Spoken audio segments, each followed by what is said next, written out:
మరొకసారి జగన్మోహన్ రావు గారికి ప్రత్యేక కృతజ్ఞతలు తెలుసుకున్నాము. వారిని వేదిక రాస్తుందిగా స్వాగతం పలుకుతున్నాము. విజేత super market MD of course విజేతగా నిలిచారు. విజేత సూపర్ మార్కెట్ అని చెప్పాలి. అద్భుతంగా విస్తరించింది విజేత సూపర్ మార్కెట్ అని చెప్పాలి. మరి అలాంటి విజేత సూపర్ మార్కెట్ ఎండి జగన్మోహన్ రావు గారిని వేదిక మీద రాస్తుందిగా సాదరంగా ఆహ్వానం పలుకుతున్నాము.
ఒక ఆర్గనైజేషన్ స్టార్ట్ చేసి అందులో డైరీ అంటే నేను మొట్టమొదట డైరీకి నేను కూడా పాలు తీసుకెళ్ళేవాడిని. ఏది 10th క్లాస్ చదువుకునే లోపు. అంటే ఫస్ట్ నుంచి డైరీ అంటే ఆల్మోస్ట్ ఆల్ ఇక్కడ అందరం కూడా వ్యవసాయ కుటుంబం నుంచి వచ్చిన వాళ్ళమే. అందువల్ల డైరీ గురించి తెలియని వాళ్ళు ఉండరు. డైరీ స్టార్ట్ చేసి ఒక 10 సంవత్సరాలు నడపటం అనేది అంత ఈజీ అయిన విషయం కాదు.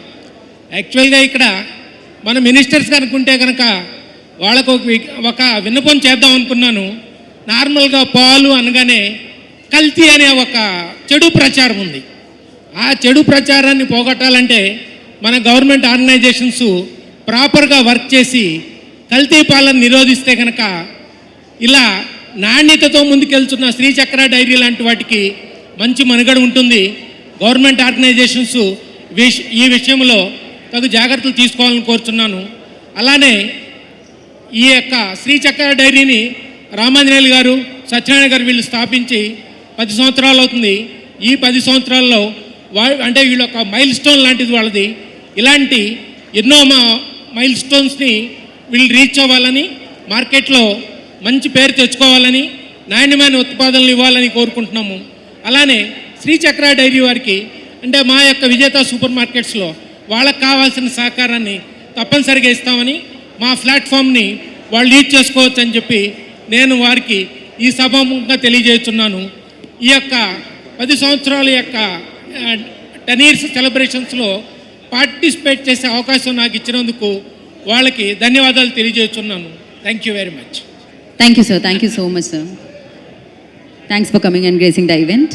మరొకసారి జగన్మోహన్ రావు గారికి ప్రత్యేక కృతజ్ఞతలు తెలియజేసుకుంటున్నాం.